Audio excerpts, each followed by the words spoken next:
નમસ્કાર, હું છું કેતન અને આપ જોઈ રહ્યા છો CB24। અમદાવાદ શહેરના કોટ વિસ્તારમાં આવેલા સંવેદનશીલ ગણાતા દરિયાપુર પંથકમાં ગત મોડી રાત્રે જૂથ અથડામણની ગંભીર ઘટના સામે આવી છે। અમદાવાદ શહેરના કોટ વિસ્તારમાં આવેલા સંવેદનશીલ ગણાતા દરિયાપુર પંથકમાં ગત મોડી રાત્રે જૂથ અથડામણની એક ગંભીર ઘટના સામે આવી છે। દરિયાપુરની નાની અલીની પોળ પાસે એક જ કોમના બે જૂથો કોઈ નજીવી બાબતે થયેલી સામાન્ય બોલાચાલી બાદ અચાનક આમને સામને આવી ગયા હતા। સામાન્ય વાગ્યુદ્ધે જોતજોતામાં ઉગ્ર સ્વરૂપ ધારણ કરી લીધું હતું અને બંને પક્ષો વચ્ચે હિંસક ઝપાઝપી શરૂ થઈ ગઈ હતી।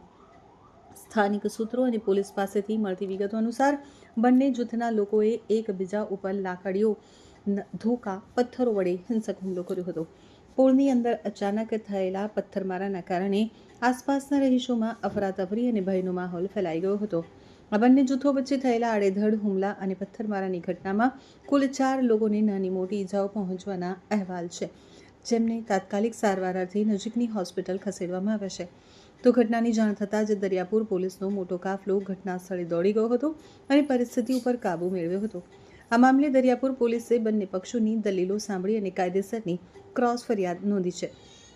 પોલીસે કુલ 8 જેટલા હુમલાખોરો વિરુદ્ધ રાયોટિંગ અને હુમલા સહિતની વિવિધ કલમો હેઠળ ગુનો દાખલ કર્યો છે। કાયદો અને વ્યવસ્થા જાળવી રાખવા માટે પોલીસે ત્વરિત કાર્યવાહી કરી અને હુમલામાં સામેલ કેટલાક તત્વોની ઘટના સ્થળેથી જ ધરપકડ કરી લીધી છે, જ્યારે અન્ય ફરાર આરોપીઓને પકડવા માટે ચક્રો ગતિમાન કર્યા છે। હાલ આ વિસ્તારમાં શાંતિનો માહોલ છે, પરંતુ તકેદારીના ભાગરૂપે પોલીસ બંદોબસ્ત ગોઠવી દેવામાં આવ્યો